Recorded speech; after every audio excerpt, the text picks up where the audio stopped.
Hi, my name is Maria and welcome to my channel MH Books after a huge gap, which I will explain in future videos, but it would take too long now because too many things happened, one after the other. So I'm back. I hope to be posting more or less at least once a week, if not twice a week. And I thought I'd start easy this time with Friday reads. I would like to thank everybody who contacted me while I was away. And I would also like to thank my couple of pen pals who are watching this more current video for the first time, and who watched a few of the older ones when I told them that I used to have a YouTube channel and that it will be reactivated soon. They actually know a little bit of why I was away. So future videos. But I thought this time let's make it easy. Let's do Friday reads before this light completely fades. So what did I read this week? Well, last weekend on Saturday and Sunday I did some house cleaning while listening to the audiobook off, and then sometimes reading an actual library book copy. Now this is actually a copy I bought because I liked it so much, of The Flower Girls by Alice Clark Platts. So this was actually better than I was expecting it to be. I thought it was going to be okay and it was just going to be a light-hearted read and suitable for a weekend where I had to catch up on housework. And you know, you don't want to concentrate too much on a piece of literary fiction when you're listening. But it was actually a very interesting examination of a case similar to the Jamie Bulger case. Now this is obviously fiction, it's fictionalized, this happens about 4 years after Jamie Bulger, I think, and it's based on this time two male friends, two sisters, one who's 6, one who's 10, and they're accused of, with very good reason, of torturing and killing a 2-year-old, very much like in a similar circumstances to the Jamie Bulger case. And the 6-year-old is too young to go to jail because under law she cannot be held accountable for a crime. She can't know that she's committing a crime, whereas the 10-year-old is old enough and goes to jail. So we have a 10-year-old who 19 years later is 29, heading for her 30th birthday, and we have the 6-year-old who is 25 when this book starts, and she's staying in a hotel with her partner and her stepdaughter, and another child goes missing. So this is going to kick off lots of investigations. So we have a police woman who's investigating the current disappearance, and she knows some of what's happening.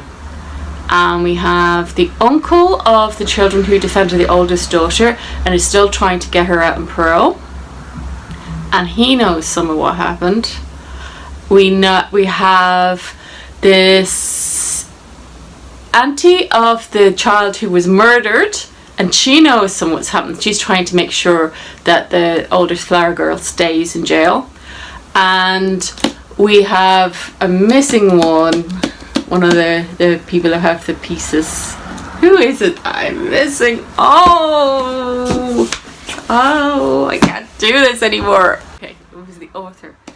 And there's an author in the hotel who meets a younger sister who decides that he's going to write her the case history, the true life story of the Flower Girls, and he's going to kind of help her by doing that. So he is part of the picture, but the only two people who knows what actually happened are the two girls themselves. One of them claims not to remember, and the other one, the girl, just won't speak about it, just refuses to speak about it, beyond saying that they brought the child to the canal and the child fell down, and that must be how she got the scrapes and bruises, and she doesn't know how anything else happened, and she doesn't remember anything else beyond that. It's an exploration, this book, it's strangely well done, of the hate that the media and the public have for people like Jamie Bulger's killers, and for, in this case, the fictionalized Flower Girls. The rationalization that people are trying to make of why children would kill children, an exploration of a reason, a possible reason that a child may have killed a child. And it's a satisfactory, unsatisfactory ending. That's all I'm going to say. But I did enjoy it. So if you're in a mood for that kind of book, I would recommend it, obviously. The other book that I just finished a couple of days ago is Colonel Woolridge, Night Has 1,000 Eyes, which is Roman noir, or that'd be film noir if it was a film. He was a movie writer before he wrote books. He actually wrote books before he wrote movies, then he wrote pulpy black books. So in this book, it's kind of like the Octavia Benjamin's in The Immortalists, which is a more recent exploration of the same theme, the same story, where somebody predicts somebody's death, and there's good reason to believe that this person has predicted correctly. What effects will that have on somebody? Now, this is Roman noir, so they're going to be terribly dark. It's dark fiction, so they're going to have terrible dark thoughts about it. And The Night Has 1,000 Eyes is a reference to stars, and the stars are watching them, and it's all very black and all very grim, and it's lots and lots and lots and lots of fun. It follows the main theme of all film lore would do. There's a working class guy, and there's a dame, and he has to save that dame, you know, and there's supernatural stuff which may or may not happen. But it's film noir, so it probably will. Or this is Roman noir, so it probably will. But not necessarily with Colonel Woolridge. And Colonel Woolridge, by the way, is the guy who wrote Rear Window, Alfred Hitchcock's Rear Window. So if you've watched, I haven't read it, but if you watched Rear Window, you know that sometimes it's inevitable, the bad ending, and sometimes it's not. I did have fun with this. I know a lot of people don't like it when it gets to the police procedural bit, because our hero is a policeman, and he gets all his pals to help out in preventing the predicted death. Can that work? Can police do that? Not telling. It's up to you to read the book. It is fun. I definitely read some more of this. I'd love to get my hands on Rear Window too, but it's not actually supposed to be one of his better ones.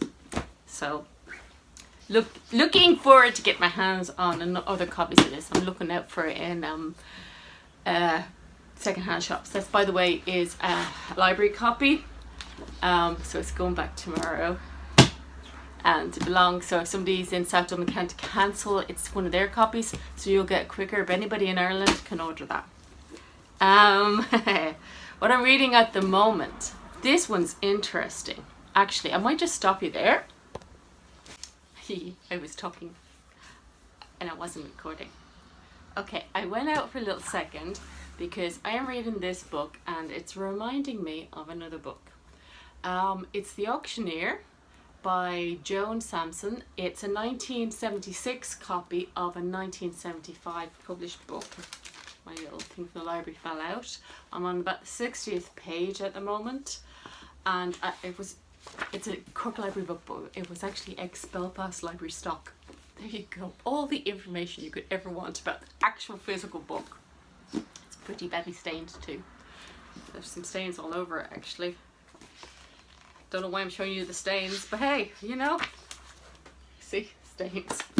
But it's the only copy they have in Ireland, so if you want to order a copy, you're in Ireland and you want to order a copy, you're going to get it from the Cork branch.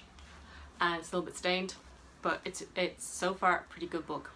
I'm reading it because I wanted to read more literary fiction. I wanted to read more horror by women, and this is classed as literary horror, and it's also classic horror. So this is why I'm reading it, and it's taken me until about 50 pages to work out where the horror is going to be. It's a story about a farmer, his wife and his daughter living in a rural location because they are farmers, and it's the 1970s and the city folk are moving into town, and they're mostly summer people, and they need the money from the summer people, but you know, they're not that, you know, happy. They're not the same. But with the summer people comes this auctioneer, and the auctioneer starts to do a good thing. He starts to auction stuff for the police force, so they get a new deputy, and that's grand. Until he runs it every week, and by the time you get into page 50-60, you get to realise that the town folks don't get to choose whether they donate to this auction or not. So I'm wondering, I don't know, I'm only 60 pages in, whether it's like this book, which is probably, I think it was written in the 1980s, it might be 1990s, Stephen King's Needful Things.